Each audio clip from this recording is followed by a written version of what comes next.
Hey there guys, how's it going? Right, so we are talking about, it's kind of like an offbeat hi-hat groove, but got some tricky bass drum stuff and open hi-hats in there, and it's all around gross, but by learning it, it's going to make you better at the drums. That's the key. So, jumping in, we have bass drum on its own. Then we have an open hi-hat and a bass drum. So lifting our foot up, and we're going open. This is an offbeat hi-hat groove, which is where we're playing 1 and 2 and 3 and 4 and 1 and 2 and 3 and 4 and... So that's the kind of main vibe of this, but then it's all the other tricky stuff that's weird. So again, kick and open hi-hat, and then we have a snare drum on its own, left hand, straight away followed by another kick on its own, followed by a kick and an open hi-hat. Sounds complicated, but you can see from the music there's not really that much going on. It's just quick, and there's a lot happening in a very small space of time. So kick and open, snare drum, kick straight away, kick and open. At that speed doesn't sound musical, but the rhythm, 1 and 2 E and, 1 and 2 E and, 1 and 2 E and.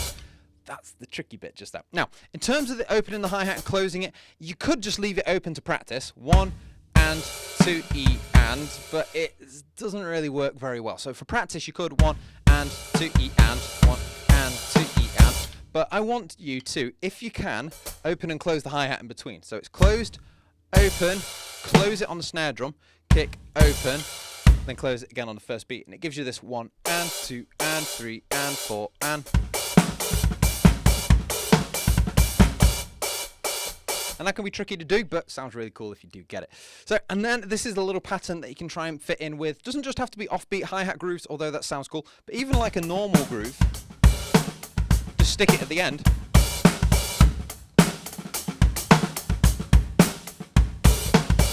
Just adds a nice little vibe, got the cool open hi-hat thing, and then bomb, bomb, kappa, bomb. Quite a cool thing happening on the bass drum. In terms of the two bass drums at the end, they're pretty close together. So you've got to work on trying to get those two bass drums nice and quick. I'm using something called the slide technique. I do have a video on that and like a load of courses on foot technique in general. The bass drum bootcamp ones especially work on this kind of trying to get the bass drum working within grooves. But again, that's all available in the channel membership section. Check it out if you're interested. But this bit, all pretty straightforward. So kick and open, snare, kick and open. When you put it like that, it sounds simple, but I'm sure you guys that are trying it right now are like, it ain't simple. Right, I'm going to do a short solo, demonstrate this in a few different musical ways. Here we go.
There we go. Have some fun with that one, guys, and I will see you soon.